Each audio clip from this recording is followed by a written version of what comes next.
আসসালামু আলাইকুম। আজকে আমরা brain tumour, meningioma, MRI of ব্রেনে কিভাবে টাইপ করি সেই সম্পর্কে একটু ধারণা নেব।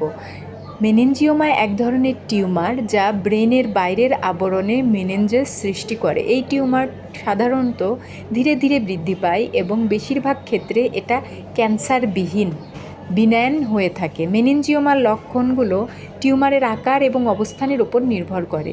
কিছু সাধারণ লক্ষণের মধ্যে রয়েছে মাথা ব্যথা, দৃষ্টির সমস্যা, খিঁচুনি, দুর্বলতা এবং কথা বলতে সমস্যা হওয়া। রোগ নির্ণয়ের জন্য ডক্টররা এমআরআই বা সিটি স্ক্যানের মতো ইমেজিং পরীক্ষাগুলো করেন। যদি টিউমারটা ধরা পড়ে তাহলে বায়োপসি করে টিউমারের প্রকৃতি নিশ্চিত করেন। টিউমারটি যদি ছোট বা কোনো উপসর্গ সৃষ্টি না করে তাহলে ডক্টররা অবজারভেশনে রাখেন এবং এমআরআই করে এর বৃদ্ধি লক্ষ্য করে। যদি টিউমারটা বড় হয় তাহলে অনেক ক্ষেত্রে অপারেশনের কথাও তারা বিবেচনা করে। সঠিক চিকিৎসার জন্য একজন নিউরোসার্জন বা নিউরোলজিস্টের পরামর্শ নেওয়া উচিত। এবার আমরা রিপোর্টে আসি। MRI of brain.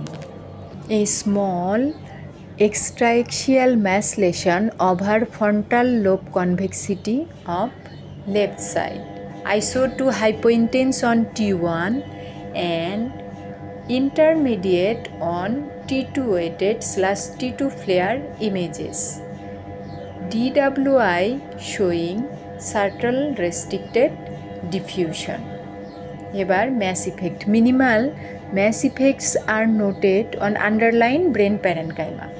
পেশেন্টটার আরেকটা মেনিনজিওমা আছে, তাহলে আমরা সেমভাবেই লিখব similar extraaxial signal intensity mass lesion is noted at subfrontal area in midline location.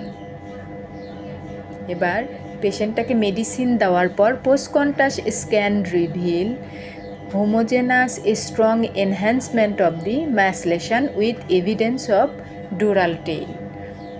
Contrast দেওয়ার পরে এটা কেমন চেহারা সেটা লিখে দিলাম আমরা। এবার পুরো লেখাটা আমরা মেনিনজিওমা লিখে অটো কালেক্ট করে রাখতে পারি। Final impression multiple convexity meningioma over left frontal lobe convexity and subfrontal area. তো এইগুলা হলো ইমেজ, কোন ইমেজে কেমন দেখতে সেই সম্পর্কে স্যার লিখছে। তো মেনিনজিওমার এই কথাটা নিয়ে আসলে আমরা শুধু রাইট না লেফটে সেটা চেঞ্জ করে দেব। তাছাড়া প্রত্যেকটা ইমেজে এরকমই মেনিনজিওমা দেখতে হয়, তাহলে আমাদের আর অত বেশি মনেও রাখতে হবে না, টাইপও করতে হবে না।